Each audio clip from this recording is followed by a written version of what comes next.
नमस्कार दोस्तों, जय हिंद, वंदे मातरम। हम आपको आज बताएंगे यूपी ट्रिपल एससी में जो इतिहास का सिलेबस उसमें वो 2 पार्टों में है। पहला पार्ट जो है उसमें आपका जो प्राचीन इतिहास के कुछ टॉपिक हैं और कुछ जो मध्यकाल के हैं उसके टॉपिक हैं, और एक जो आपका अगला सेक्शन है वो है आधुनिक काल का। आधुनिक काल का जो टॉपिक है उसमें जो पॉइंट हैं उन बिंदुओं पर हम आज चर्चा करेंगे। सिलेबस थोड़ा सा ज़्यादा है, तो हो सकता है 2 या 3 भागों में वीडियो बने। पहले भाग का आज हम जिक्र करेंगे। पहला भाग आपका जो आधुनिक काल है उससे आपका आता है, पहला शब्द आता है ब्रिटिश साम्राज्य से। ब्रिटिश साम्राज्य के बारे में हम आपको बताएंगे। जैसा कि आप देख रहे हैं, ब्रिटिश साम्राज्य की शुरुआत हम यहाँ से करेंगे। पहला है आपका है जैसे सन 1600 ईस्वी में ईस्ट इंडिया कंपनी की स्थापना हुई, और भारत में सन 1608 में कैप्टन हॉकिंस, 1611 में मिडलटन और 1615 में थॉमस रो भारत आया। भारत आके पहला जो है 1611 में अंग्रेज़ों ने अपनी अस्थायी फैक्ट्री मछलीपट्टनम जो आधुनिक या वर्तमान आंध्र प्रदेश है उसमें स्थापित की। फिर 1613 में स्थायी फैक्ट्री सूरत में स्थापित की। उसके बाद कैसे अंग्रेज़ी शासन की नींव पड़ी। अंग्रेज़ी शासन के नींव की जो शुरुआत थी वो हमारा प्लासी के युद्ध से हुई। प्लासी का युद्ध 13 जून 1757 में हुआ, जो अंग्रेज़ गवर्नर रॉबर्ट क्लाइव व बंगाल के नवाब सिराजुद्दौला के मध्य हुआ, जिसमें रॉबर्ट क्लाइव विजयी हुआ, जिसमें सिराजुद्दौला के सेनापति मीर जाफ़र ने विश्वासघात किया था। इसमें जो सिराजुद्दौला का सेनापति मीर जाफ़र था वो जाके अंग्रेज़ों से जा मिला, और वहीं पर उसने सिराजुद्दौला के साथ उनसे मिल के विश्वासघात किया, जिससे सिराजुद्दौला प्लासी के युद्ध में हार गया और अंग्रेज़ी शासन की नींव और मजबूत हो गई। धीरे धीरे उसके आगे जितने भी युद्ध आते गए उसमें अंग्रेज़ी शासन प्रभावी होता गया। उसके बाद आपका युद्ध हुआ, दूसरा है वेदरा का युद्ध जो 1759 में हुआ, जिसे हम चिंसरा की लड़ाई भी कहते हैं। यह युद्ध अंग्रेज़ों और डचों के बीच हुआ, जिसमें डच हार गए, मतलब अंग्रेज़ यहाँ भी जीत गए। उसके बाद अगला युद्ध जो हमारा हुआ था, जो सबसे प्रभावी युद्ध माना जाता है अंग्रेज़ी शासन की नींव का, जहाँ से अंग्रेज़ी शासन की नींव बिल्कुल काफ़ी हद तक मजबूत हो गई, जिसे हम कहते हैं बक्सर का युद्ध, जो 22 अक्टूबर सन 1764 में हुआ। बक्सर का युद्ध अंग्रेज़ों व बंगाल के नवाब मीर कासिम प्लस मुग़ल बादशाह शाह आलम तथा अवध के नवाब शुजाउद्दौला के मध्य हुआ। इस युद्ध में एक तरफ आपका जो अंग्रेज़ी उसमें गवर्नर था, जिसे उसे कहते थे हेक्टर मुनरो था, वो एक तरफ वो था, और दूसरी तरफ थे हमारे बंगाल के नवाब मीर कासिम, मुग़ल बादशाह जो उस समय वर्तमान मुग़ल बादशाह थे शाह आलम, तथा नवाब अवध के नवाब जो अवध क्षेत्र आपका वहाँ के नवाब जो थे शुजाउद्दौला, उनके मध्य हुआ, जिसमें अंग्रेज़ी नेतृत्वकर्ता हेक्टर मुनरो जीत गया। इसी युद्ध ने ब्रिटिश साम्राज्य को पूर्ण तरीके से भारत में स्थापित कर दिया। बक्सर के युद्ध के बाद आपके इलाहाबाद की संधि हुई, जो 12 अगस्त 1765 में हुई, जिसमें यह तय किया गया कि शाह आलम को 26 लाख रुपए पेंशन दी। बंगाल, बिहार, उड़ीसा की दीवानी लेगी। उस समय बंगाल में तीनों संयुक्त प्रांत थे, बंगाल, बिहार, उड़ीसा। उसके बाद 16 अगस्त 1765 में शुजाउद्दौला जो उस समय अवध के नवाब थे, उनको 52 लाख रुपए पेंशन के तौर पर निर्धारित किए गए, और अंग्रेज़ों का अवध क्षेत्र में भी व्यापार और अन्य क्षेत्रों में जो प्रभाव था वो काफ़ी हद तक मजबूत हो गया। उसके बाद आपका अगला युद्ध जो हुआ वो था आपका 1760 का बाड़ीवास का युद्ध, जिसमें उस समय भारत में फ्रांसीसी भी थे, तो अंग्रेज़ों व फ्रांसीसियों को मध्य हुआ। इसमें भी अंग्रेज़ विजयी हुए। उसके बाद दक्षिण का जो क्षेत्र था उसमें वहाँ भी युद्ध होना शुरू हुए। इसमें से पहला युद्ध होता है आपका अंगल मैसूर युद्ध, जो 1767 से 69 तक का चला, जो अंग्रेज़ व वहाँ के नवाब जो थे हैदर अली के मध्य हुआ, जिसमें हैदर अली विजयी हुआ। दूसरा युद्ध था वो था अंगल मैसूर युद्ध। अंगल मैसूर युद्ध 1780 से 84 में हुआ, जो अंग्रेज़ व हैदर अली के मध्य हुआ, जिसमें अंग्रेज़ जीत गए, तथा 1784 में ही टीपू सुल्तान के द्वारा मैंगलोर की संधि हुई। अंगल मैसूर युद्ध तृतीय जो अंगल मैसूर युद्ध था वो 1790 से 1792 हुआ कर्नाटक में। अंग्रेज व टीपू सुल्तान के मध्य। टीपू हार गया। 1792 श्रीरंगपट्टनम की संधि हुई। उसके बाद 1799 में टीपू सुल्तान मारा गया।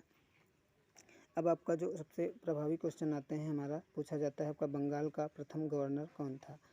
बंगाल का प्रथम गवर्नर उस समय सबसे जो गवर्नर बना था वो था रॉबर्ट क्लाइव।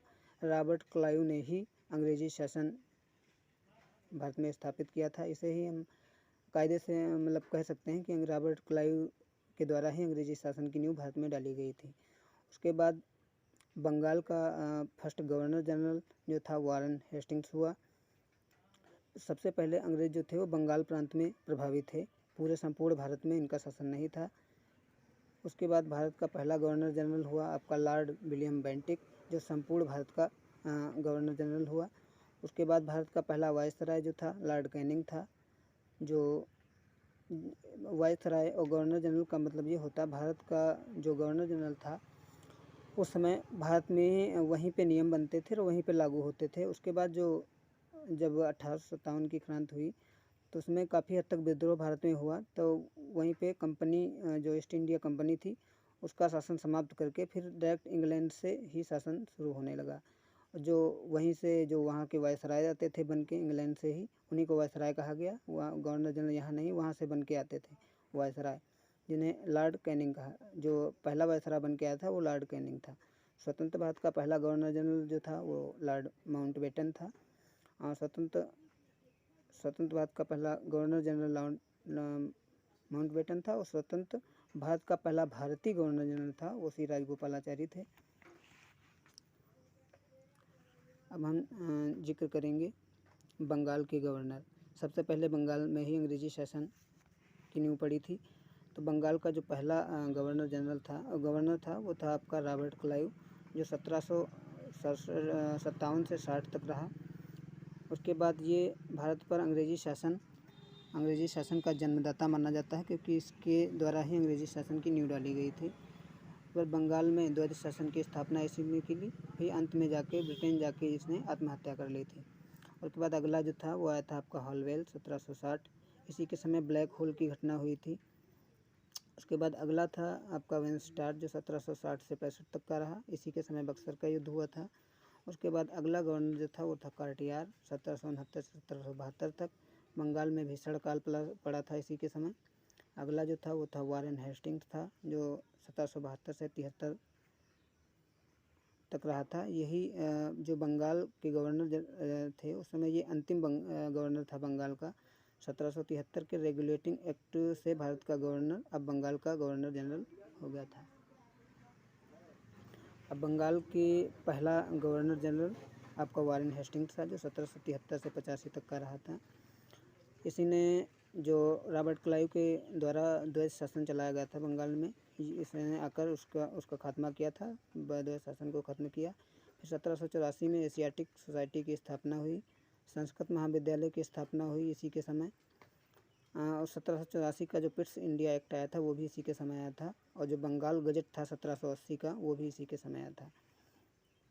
अगला जो था आपका गवर्नर वो था गवर्नर जनरल था जॉन मैकफर्सन, 1785 से 86 तक का रहा। फिर उसके बाद आया था आपका लॉर्ड कॉर्नवालिस।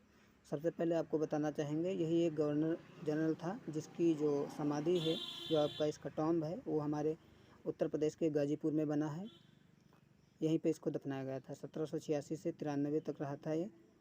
उसके बाद इसे ही हम नागरिक सेवा व पुलिस सेवा का जनक कहते हैं। इसी ने स्थायी बंदोबस्त 1793 में लागू किया था। जैसा कि हम आपको बता चुके हैं, इसी की समाधि गाजीपुर उत्तर प्रदेश में बनी हुई है। अगला जो गवर्नर जनरल था वो था जॉन शोर, 1793 से 98 तक। इसी ने हस्तक्षेप नीति अपनाई थी। उसके बाद आपका अगला था जो गवर्नर वो था लॉर्ड वेलेजली। वेलेजली की जैसे आप सभी ने पढ़ा होगा कि सहायक संधि के लिए वेलेजली जाने जाते हैं। 1798 से 1805 तक ये रहे थे। इन्होंने सहायक संधि तो इनके समय हुई थी, मगर इसका जनक जो है डुप्ले को कहा जाता है। सबसे पहले सहायक संधि में आपके आए थे ये पहला 1798 में हैदराबाद, उसके बाद मसूर प्लस तंजौर 1799 में, फिर अवध क्षेत्र में 1801 में, फिर पेशवा 1803, फिर सिंधिया 1804। इन्हें ही बंगाल का शेर कहा जाता है। फोर्ट विलियम कॉलेज की स्थापना भी इन्हीं के समय हुई थी 10 जुलाई 1880 में। उसके बाद आपका कार्नवालिस फिर आया था वेलेजली के बाद 1805 में। उसके बाद बार्लो आया 1805 से 7 वर्ष तक रहा। उसके बाद आया आपका मिंटो प्रथम जो 1807 से 13 तक रहा। उसके बाद आया मर्विल हेस्टिंग जो 1813 से 23 तक रहा। फिर 1820 में मद्रास का गवर्नर बना था ये था मर्विल हेस्टिंग। फिर थॉमस मुनरो ने रैयतवाड़ी व्यवस्था को शुरू किया तथा सूर्यास्त का सिद्धांत दिया। 1818 में पेशवा पद खत्म किया इसी ने। उसके बाद अगला जो आपका गवर्नर था वो था एम्सहर्स्ट जो 1823 से 28 तक का रहा। उसके बाद अगला जो गवर्नर जनरल था वो था आपका विलियम बेंटिक जो 1828 से 35 तक रहा। इसी ने सती प्रथा पर रोक लगाई थी। राजा राम मोहन राय के सहयोग से ठगी प्रथा का अंत किया था। शिशु वध पर रोक लगाई थी। अंग्रेजी शिक्षा को माध्यम बनाया था। पहला विधि आयोग का गठन भी इसी ने किया था। अगला जो आपका गवर्नर जनरल था वो था मैटकॉफ 1835 से 36। इसे ही समाचार पत्र का मुक्तिदाता कहते हैं। अगला जो था वो था ऑकलैंड 1836 से 42। सड़क ए आजम को जीटी रोड नाम दिया था इसी ने। जो हमारी जीटी रोड है इसे सड़क ए आजम का नाम दिया था। ऑकलैंड के समय ही बनी थी। ऑकलैंड 1836 से 42 तक रहा था। अगला आता है आपका लॉर्ड एलनब्रो जो 1842 से 44 तक रहा। इसी ने दास प्रथा को ख़त्म किया था। उसके बाद आता है आपका हॉर्डिंग्स 1844 से 48 तक रहा था। नरबल प्रथा को इसी ने समाप्त किया था। सबसे महत्वपूर्ण गवर्नर जनरल जो आता है आपका वो है लॉर्ड डलहौजी। लॉर्ड डलहौजी 1848 से 56 तक रहा था, जिसने राज्य हड़प नीति व्यक्तिगत का सिद्धांत शांतिपूर्ण लागू किया था। उसके बाद सबसे पहले इसने सतारा को 1848 में, जैतपुर प्लस संभल को 1849 में, उदयपुर को 1852 में, झांसी को 1853 में, नागपुर को 1854 में विलय अंग्रेजी शासन के अधीन किया था। इसकी सबसे प्रभावित जो थे राज्य हड़प नीति के लिए जाना जाता है। इसे ही हम रेलवे का जनक कहते हैं। 16 अप्रैल 1853 में जो पहली रेल सेवा थी वो मुंबई से ठाणे के बीच शुरू हुई थी। इसने ही डाकघर अधिनियम 1854 में लगाया था। विद्युत तार सेवा के लिए भी यही जाना जाता है। लोक निर्माण विभाग की स्थापना भी इसी ने की थी। वुडी डिस्पैच घोषणा पत्र जो 1854 में आया था वो भी इसी के समय आया था। विधवा पुनर्विवाह अधिनियम को ड्राफ्ट किया गया था इसी के समय में।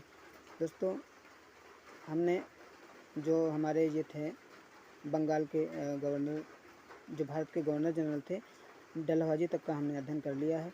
फिर अब आएंगे आपके भारत। इसी के समय 1857 में ही विद्रोह हुआ था। 1857 के विद्रोह के बारे में हम जानते हैं, आगे भी पढ़ेंगे।